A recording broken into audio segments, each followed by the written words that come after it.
قال النبی صلی اللہ علیہ وسلم کل مولود یولد علی الفطرہ فابواہ یہودانہ او ینصرانہ او یمجسانہ، او کما قال النبی صلی اللہ علیہ وسلم۔ اللہ کے رسول صلی اللہ علیہ وسلم نے فرمایا ہر بچہ پیدا ہوتا ہے فطرت اسلام پر، کسی کے گھر میں بھی پیدا ہو، مسلمان کے گھر میں، یہودی کے گھر میں، نصرانی کے گھر میں، مجوسی کے گھر میں، کہیں بھی بچہ پیدا ہو وہ فطرت پر پیدا ہوتا ہے، فطرت اسلام پر۔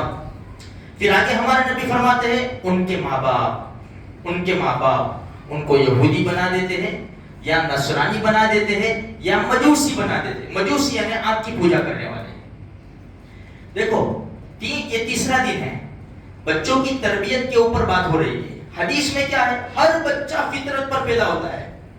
سب سے بڑا رول ماں باپ کا، جیسی بچوں کے پیچھے محنت ہوگی نا ایسی بچے آگے بڑھیں گے۔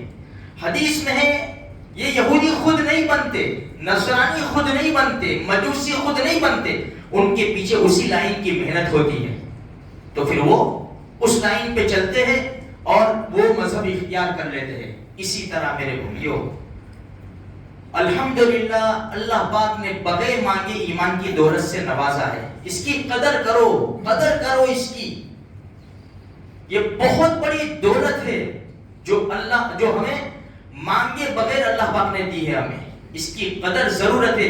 جب کسی نعمت کی ناقدری ہوتی ہے نا وہ نعمت چھین لی جاتی ہے، یہ بات ذہن میں رکھنا۔ لئن شکرتم لازیدنکم، اور اگر اس نعمت کا شکر ہوتا ہے اللہ وہ نعمت کو بڑھاتا رہتا ہے۔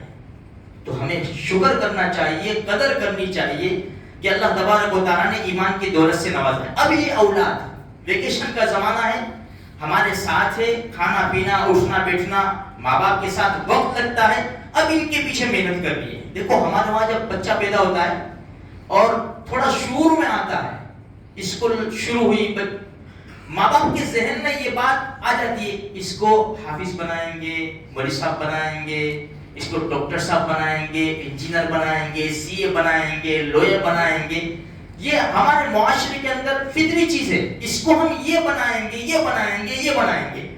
تو شروع سے ہی اسی لائن کی محنت ہوتی ہے، بھائی یہ بنانا ہے، یہ ڈگری حاصل کرنی ہے، کون سی اسکول میں ڈالنا پڑے گا اس کو، کہ فلاں اسکول میں اس کو ڈالنا پڑے گا تاکہ وہ لائن مل جائے اس کو۔ ہماری یہ محنت چلتی رہتی ہے میرے بھائیوں۔ سب سے پہلے ایک نیت یہ کرو، یہ سب بات کی چیزیں ہیں، ڈاکٹر سی اے لوئر سب بات کی چیزیں، سب سے پہلی نیت یہ کرو میں اپنے بچے کو سب سے پہلے پکا سچا مسلمان بناؤں گا۔ یہ بہت زیادہ ضروری ہے۔ ہاں آج میرے بھائیوں ہم 1450 سال پہلے نظر ڈالے ہیں تو بدر کا میدان تھا، بڑے بڑے سورما لڑ رہے تھے، تلواروں سے تلواریں ٹکرا رہی تھی، گھوڑوں کی ہنہناہٹ تھی اور تیروں کی سنسناہٹ تھی، گردنیں کٹ کٹ کر گر رہی تھی، فوارے خون کے چھوٹ رہے تھے۔ ایسے حالات کے اندر دو بچے تھے میدان کے اندر، دو بچے، معاذ اور معوذ۔ کئی بار ہم نے سنا ایسے سچویشن کے اندر وہ کیوں آئے تھے یہاں؟ کیا انہیں نہیں معلوم تھا کہ یہاں یا تو مر جانا ہے یا ثواب حاصل کرنا ہے، فتح پانی ہے؟ یہ دو چیزیں ہیں یہاں پر۔ کماٹی بات تھوڑی تھا، یہ کوئی فارم ہاؤس تھوڑی تھا کہ وہاں رات گزارنی ہے، عیاشی بدماشی کرنی ہے، برابر سیک کے گوشت وغیرہ کھانا ہے، پھر اس کے بعد سونگ چالو کرنا ہے، پھر ڈانس کرنا ہے۔ ویکیشن میں یہی ہو رہا ہے نا، یہی ہو رہا ہے، عیاشی بدماشی، اور حالات مسلمانوں کے بگڑے ہوئے ہیں۔ لیکن ہمیں کیا فرق پڑتا ہے بھائی؟ جس کے اوپر حالات ہوں گے وہ لڑ لیں گے، پھوڑ لیں گے۔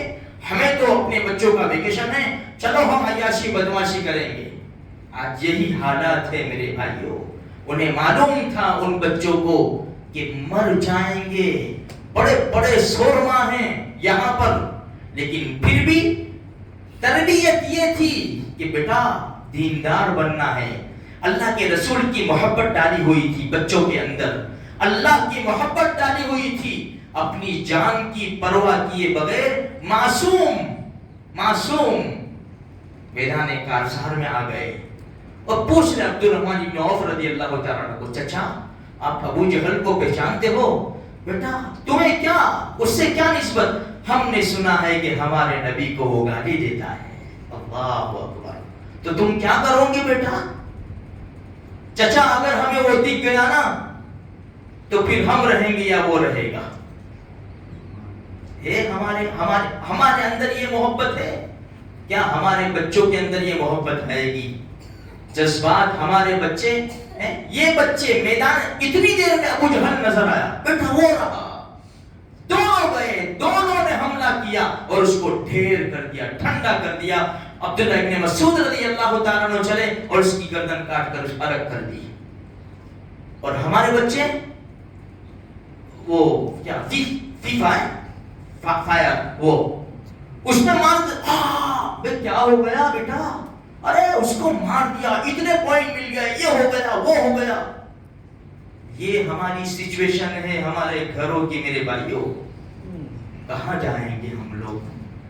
ہمارے لیے بے حد ضروری ہے، منع نہیں ہے، جاؤ پھرنے، کھانے پینے، اچھا سب کچھ کرو، شریعت کے بارڈر کے اندر رہ کر دینداری کا پہلے خیال کرو، حلال حرام کی تمیز کرو، کسی کا ناجائز مت کھاؤ ورنہ یہ پیٹ میں حرام جائے گا، دعا سروں سے اوپر نہیں جائے گی۔ طواف میں بڑے بڑے لوگ ہیں، ہزاروں لاکھوں لوگ کر رہے طواف، لبیک اللہم لبیک، کیا سب کی لبیک سنی جاتی ہے؟